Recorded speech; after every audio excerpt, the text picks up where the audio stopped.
My name is Joycelyn, and I am the owner of JoyB Consulting LLC. And I'm excited to come to you today with another conversation with a woman of faith, a woman that I love, admire, and is like a little sister to me. So it's really going to be a fun time together to really learn more about who she is, her journey as an entrepreneur, and most importantly, her journey as a faith filled Christian entrepreneur in the marketplace. So without further ado, I will have our wonderful guest introduce herself. Tell us who you are, what do you do, and I think one interesting or fun fact about you as a business owner. So hi everyone, my name is Emanuella, but I go by Emma. I have been an HR specialist in the federal space for a little bit under 9 years. And I also own a small business called HR by ABENAH, where I offer human resources services to individuals as well as small businesses. And one fun fact about me, hmm, I was born in Italy. So that's one fun fact about me. See, I knew you were born in Italy, so that did surprise me, but I hope everybody who has never had that fun fact about you is excited about that. But I think what I didn't know is that you've been in this space for a little bit under 9 years. Wow. Yes, yes. Wow. So, I mean, and then you also own a business hired by, so how long have you been doing the business side of things versus working in the federal side? I know you shared 9 years with the federal side, but just kind of curious how long you've been in business for. So officially, I started in 2022. So I launched something on Instagram in late 2021, just as a place to share advice, share tips with people. But I officially started actually helping clients and taking on clients in 2022. So roughly a little bit over 2 years. That's amazing. So, 2 years you've been doing this as your own thing, and then for under 9 years you've been working in the federal space. So that's really awesome. Correct. I'm curious to know, has this always been something that you knew you were going to do? Because it's funny because I talked to somebody earlier who she thought she was going to be a lawyer. Like you can have told her anything else in life. She started off thinking she was going to be a lawyer, and then she ended up in social work, right? And Mm. doing more of the justice side of things with social work. So I'm curious, what your journey was to become an HR specialist. So I didn't always want to be an HR specialist. I actually always grew up wanting to be a doctor, a pediatrician to be precise. I loved working with kids. I loved kids, and so I always wanted um, to work in the healthcare field or the healthcare industry. But as I started going to high school and college, I realized that I really don't like science. Um, and so I was like, yeah, I don't think that medicine is going to be the field for me. But while I was in high school, I noticed that a lot of people usually came to me when it came to, like, trying to navigate, issues, whether it be in school or at home, and so I found myself typically giving people advice or, like, motivating people when they either needed to do an interview or just had any life issues in general, and so I started talking to my guidance counselor when I was in high school, and I was like, I've noticed that this is kind of the field that I might wanna go into, so what would you recommend? And so, initially, she was like, "Oh, do psychology and go into, like, counseling." And I was like, "I don't really think that's what I wanna do." And so then she recommended human resources. So Mm. that's when I started doing more research about it, started learning more about, like, what human resources is. Because honestly, before then, I didn't really have a great idea, but all I knew was, like, human resources just, like, pays the paychecks and hires and fires. That was literally all I knew. So it took me, like, actually doing research and then going into college, networking with different people who are in the field to learn more about it, and that's when I was like, "This is it, like, this Mm. is what I wanna do. I wanna help employees, I wanna help people get jobs, I wanna help people, grow in their career," and that's how I ended up in human resources. So, definitely wasn't human resources from the jump, but, God knows what he's doing when he gives you certain gifts, and so that's how I ended up in human resources. I love that. So from pediatrician, human resource specialist. And I'm gonna ask this question because I mean we're both of African descent, Ghanaian to be specific, and in our culture is either doctor, lawyer, engineer. Engineer. Anything else is literally frowned upon. So I'm curious how that conversation went, with your parents. So for that young woman who's watching this, who's like, you know what, I don't want to be a doctor. I want to be an HR specialist, and how does that conversation look like? Or how did it look like for you growing up? So for me, when I was about to go to college, of course, my parents and I had to talk like, okay, what are you gonna study? My brother did engineering. Um, yeah, so he did computer engineering. So, um, that was the path that he went down. So, like, growing up, of course, like he became really successful. He still is really successful. So it's kind of like, an example has been set before me, right? And so when I was going to talk to my parents about what I wanted to study, their first question was, and I'm gonna say it in Trini and translate, "Nejuma ben na obeye?" Like, what job are you are you going to do with that degree? And I think sometimes the mistake we make as people of African descent, when we're trying to explain things to our parents, is that we don't really like give them any solid evidence or any solid background. So we're like, oh, I want to do art because I like art, and we leave it there. And then it becomes like so much tension between the child and the parent, because like the parent's like, oh, like you're not gonna get a job, and the child is like, oh, well, I like doing art. But if we actually go to them with like concrete evidence, like, okay, maybe starting out, this is what I'll do after I finish school. This is what my plans are. These are what my plans are for this degree. Here are some people who, have worked in this field, giving them that background so they have a full picture of what you're actually trying to do. That is the key thing when it comes to like making sure your parents understand why you're choosing the career path that you're choosing. So for me, when I went to them with that and they asked like what job I'm gonna do, I gave them an explanation of what the field is, because most African parents, when they know HR, same thing, they know people who hire and fire and where you get your paycheck from. And so explaining to them, like, it goes beyond that. You could even go into law if you are doing HR. You could go into so many different aspects. You can go into counseling with human resources. And so I explained all of that to them, and then told them the path that I was going to take after school. And when they fully understood it, they were fully supportive. Hmm. They prayed, they backed me, they asked me if I needed anything that they could help me with. And again, they fully understood it, but it took me actually like explaining it to them in depth. Because of course we can't expect our parents to know like the ins and outs of every single degree there is out there. No, I think that's good explaining to them. And you're right. I think for me, so I pivoted. So undergrad, my degrees are all over the place. So I started out as a nursing major because I wanted to be a nurse. Yes, believe it or not. And I swore back then, I'm going to age myself a little bit. I wanted to be a neonatal practitioner, nurse practitioner. Hey. And what I wanted to do was, and this is where the idea came. I knew I was going to be a nurse when I went to undergrad. So I started off as nursing. And I remember there was a mentor that I found there, and she was telling me how her friend was a nurse, and she was the one who was delivering the babies. And when the babies were born, she would pray over them and, pray over their destinies. I loved that. I was like, oh my gosh, Mhm. I want to be in the room when the baby's born, the opportunity to pray over this child's destiny, over this mother. So that was stuck in my head. Okay, child. And we're not going into the details about how I ended up where I am too much, but I remember I had to pivot my junior year very painfully, not because of something that I did, but something that was done. And I was like, no, it Mm. doesn't matter. I pivoted, and I pivoted into kinesiology my Okay. senior year. And I was like, you know what? It's fine. I'm still going to be a nurse. So graduated with a bachelor's of science in kinesiology. And then Mm. I was still pursuing nursing. I was like, I'm going to do this. I don't care. I'm going to be a nurse.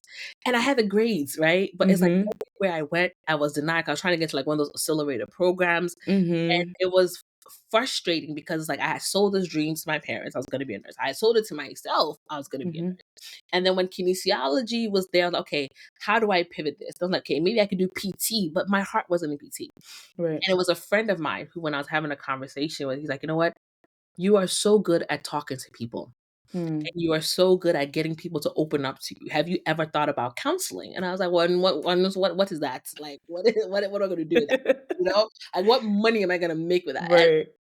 I remember I started to really research it, and I've always had a heart for marriage. I've always had Mm. a relationship. So I started researching, the Lord led me to marriage and family therapy. And I remember when I was applying, I sat my parents down and I was telling them about it. And I had to do the same thing you're saying. I literally had to show them what was possible. Mhm. The degree. Mhm. What could happen with the degree? And for me, I wanted to open my own God has such a sense of humor. I wanted to open my own practice. I wanted to be charging people arm and a leg for therapy. I wanted to do this. And the Holy Spirit said, you will never use this to work. You'll do it for my business. But to go Wow. back to what you said, I think it's very important that you are giving your parents the picture Mhm. of what it looks like. That's what I do for my parents. I had to let them know, like, look, mommy, daddy, this is what's possible with this degree. These are the things that we'll do. Because I think most times parents just want to make sure that you're going to be secure financially, Yes. right? That you're Yes. going to be able Yes. to have a solid future whereby you're not going to be all over the place and you're going to be Right. able to have a life and live life. Mhm. So Mhm. I definitely agree. I think that's great, great advice. But I want to really pivot really quickly to your business that you started about 3 years ago. So, what made you decide to officially start that journey of being an entrepreneur? So in 2017, I think, yeah, it was 2017, one of my friends, his family owns a small business. And he was like, "Hey, Emma, like you're in HR. I need to hire some people. So can you help me screen candidates?" And I was like, "Screen can like what?" I have never done that in my life, but I was like, "Okay, sure." And so I did it, and I enjoyed it. And it wasn't something that I was actually doing in my role at the time. And so I was like, "Yeah, like I'll help you out." So I did it. I enjoyed it, and then that was it. Like book closed, chapter closed. Mm, So then in 2021, um, I said I wanted to just start giving advice to people. So via Instagram, I started a page, and every week or so, I would share like a tip that had to do with HR, whether it's like how to get a job, how to fix your resume, just anything that came to mind that the Lord would drop in my heart. I would share advice on it. And so then I wanna say it was actually you, Joycelyn. It was I think it was you. You were like, "Why why don't you, like, make this official?" Like, so okay. yeah. You were like, "Why don't you actually start a business?" Some other people also reached out and they were like, "Why don't you, like, start something, and start helping people out, like, with career coaching?" And I was like, "Eh." Like, I was looking, I had just given birth. I was like, "I don't have the time. I don't wanna do it." But the Lord kept pressing it on my heart, and so I was like, "Okay, I'll do it." So I went ahead and registered the business and then started setting things up. But I was still dragging my feet because I was scared of failure. Mm, Um, I was scared because I'm like, okay, I've been in Fed for at that time it was probably maybe 6 years or so. Like, who's actually gonna like? Am I even credible enough? Who is going to reach out to me? Who is going to ask me to do work for them? So I kept dragging my feet. But I kept pushing just very slowly. And so eventually people actually started like referring people to me like, "Oh, can you help this person find a job? Can you help this person with their resume?" And I was like, "Hey, like me? Really?" And I think the reason why I was afraid was again because I was afraid of failure, but I mm. was afraid that like, okay, let's say I help this one person fix up their resume and a year later or months later they still haven't found a job. Like, what are they going to say? Like they're going to say that I'm not serious. I'm not doing my job well. But I kept praying and finally I was like, "You know what? It is what it is." And I just kept doing it. And by God's grace, like, through word of mouth, through social media, I kept getting referrals, kept getting clients. And so that's when I actually started to take it serious. Um, and through the help of some friends and some mentors, I, kind of try to set up something where it was a little bit more official than just like, hitting me up on WhatsApp and saying like, "Hey, fix my resume." And that's how I got started. That's how I took it serious, and that's how I got to, I guess, where I am today. I love that. It's funny because when you were talking about fear, I think most times a lot of us may not talk about this, but there's the fear of what if? What if this doesn't work? What if Mhm. what I'm doing, right? And I think sometimes also the fear of, am I good enough for this? Yeah. Do I really know what I'm talking about, right? And it's funny because you've done this for over 9 years in the federal space, so obviously you know what you're talking about, right?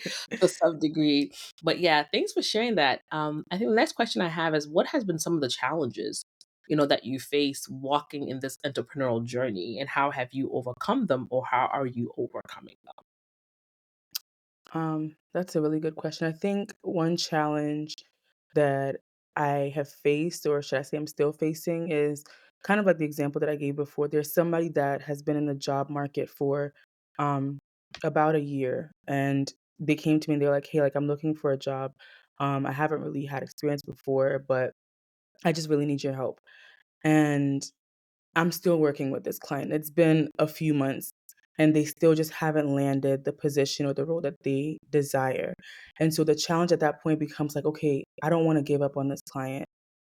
Um, but it's been so long. Like, Mm, what do I do? And it's like trying to re-strategize. Okay, like let's redo your resume again and let's figure out a different way to do things. Let's find different goals, different ways. And sometimes just you feel so defeated because it's like the purpose that you had in your mind or the goal that you had in your mind, you're not reaching it. You don't even see it mm, anywhere in sight. And so at that point you become so defeated and feel like you just want to give it all up because like if I have not been able to help this one person, um I may not be able to help others in the future. And if I'm to ask this person to give me a review and they're like, after 2 years of searching for a job and working with HR, like I finally found a role. Like it hurts your pride a little bit, but then it just again, like it just really discourages you. And so I think one thing that I'm telling myself is one, the job market right now is really hot. And so I take it as it's not something that I'm doing wrong. Um, but it just could not be maybe that person's time yet.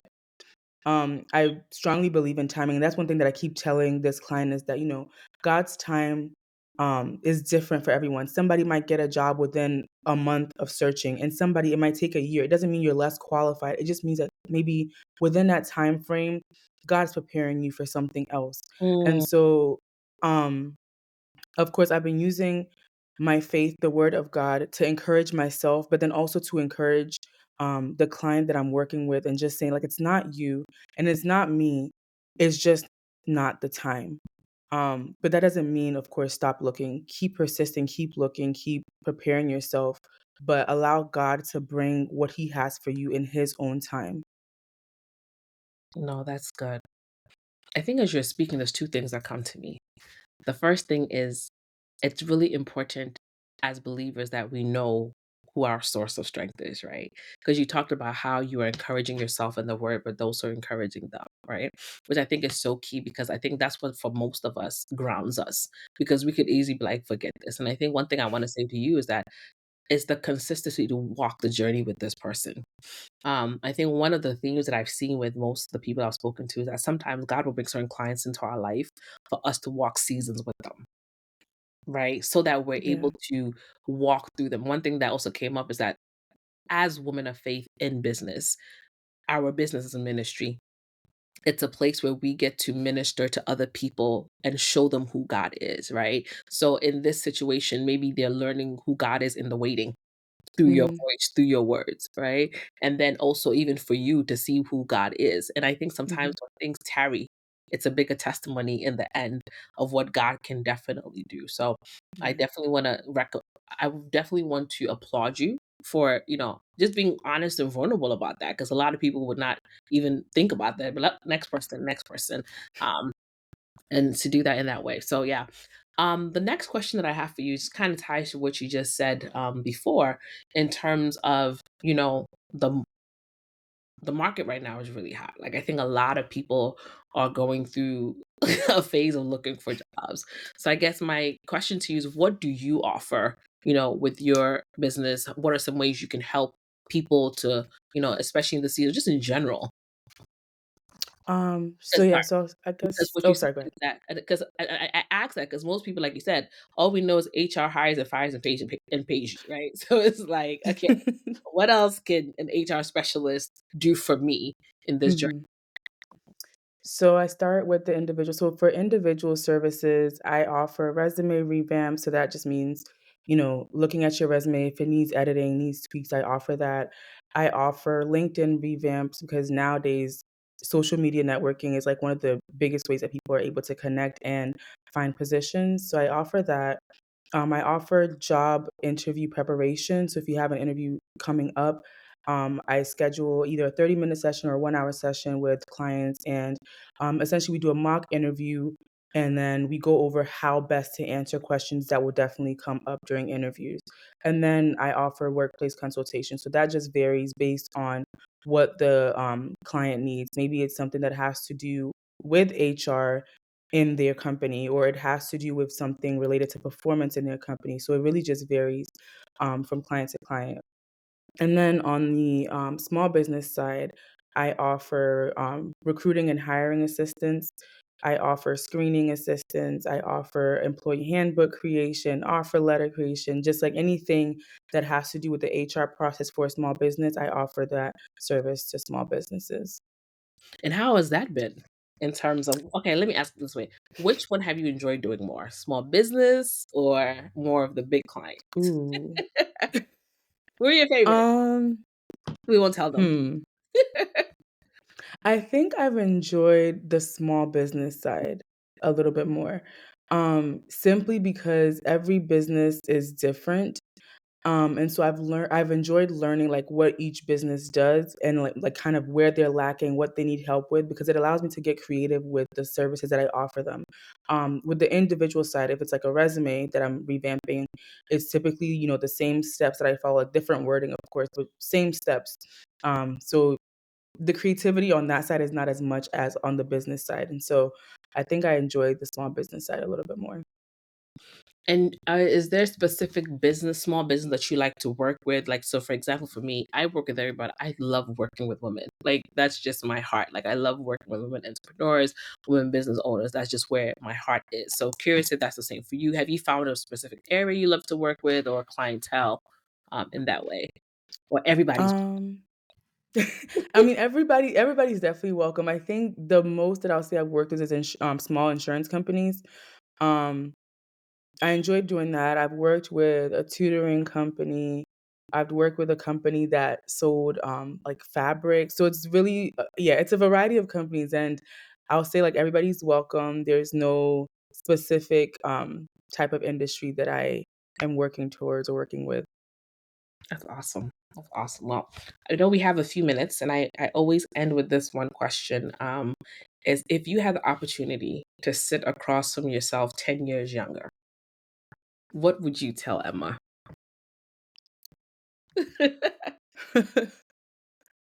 um It's actually funny, I was discussing this with my husband and a friend yesterday or 2 days ago, just in light of everything that's going on currently in the United States. And what I said was that with everything that is going on, God is not unaware. Mm, God is not oblivious to the fact that people are experiencing anxiety, people are experiencing job loss, people are experiencing so many different emotions right now in their lives. He's there, he knows. And because he knows the end from the beginning, he knew that a time would come that you would go through what you're going through. And he has factored everything into the plan that he has for you specifically. So if you're experiencing anxiety, if you're experiencing fear of the unknown, lack of identity, he knows that you are going to experience that. And he has factored it into your plan. And the Bible says that his plan that he has for us is of good and not of evil. And so that means that even though you're experiencing bad times, the plan that he has for you is good. And so he has factored the bad times into the plan. And at the end of the day, the Bible says everything works together for your good, even the bad things, even the bad seasons. And so, despite what you're going through, everything will work out for your good because God has factored everything into that plan. somebody got an offering bowl because we got to pass. Ah, no, that I think that was just so amazing, Emma, because it is a hard time for a lot of people right now. Like a lot of people are going through a lot of emotions and people are losing their jobs and trying to figure out what's next. I know people who have worked in certain industries for over 20 years and they Mhm, no longer work there and it's literally a shifting in identity of who they are, mhm, right? mhm. But I love what you said that God knew and he factored everything in and that all things will work together for good. I really That's love right. that. I really love that encouraged me, like, because in full disclosure, it's just a season of unknown. It's like, "God, Yep. what's next? God, which Mhm, direction do I go? God, what does this look like?" Right? Even in the midst of all this anxiety and uncertainty, it's like, Lord. But I love the fact that you said that He factored it all in and He knew that this moment would be. So thank you for that. But yeah, we're at the end of our time. I don't know if you have any questions or any last words you want to say to our wonderful people before we wrap it up. I guess just last words, be encouraged in every season. And whatever season you're going through, make sure that you learn what lesson God has for you in each season. Love that. Now, one last question. Like I said, it's two questions. The very last one is if people are looking for Miss Emma, where do they find you? How can they work with you? How do they reach out to you? So you can find me on Instagram, HRD by ABENAH, or you can also visit our website, hrdbyabenah.com, and you can book a consultation that way. Yes, guys, she's amazing. I have worked with her personally and she knows what she's talking about. So please reach out to Emma. But Emma, thank you so much for taking time out. I know you are busy with the young ones and with life. So thank you for making time to speak with me today. It's been an honor. Ladies and gentlemen, thank you for watching. And we will definitely be back with another conversation. So check us out. All right. Have a good one.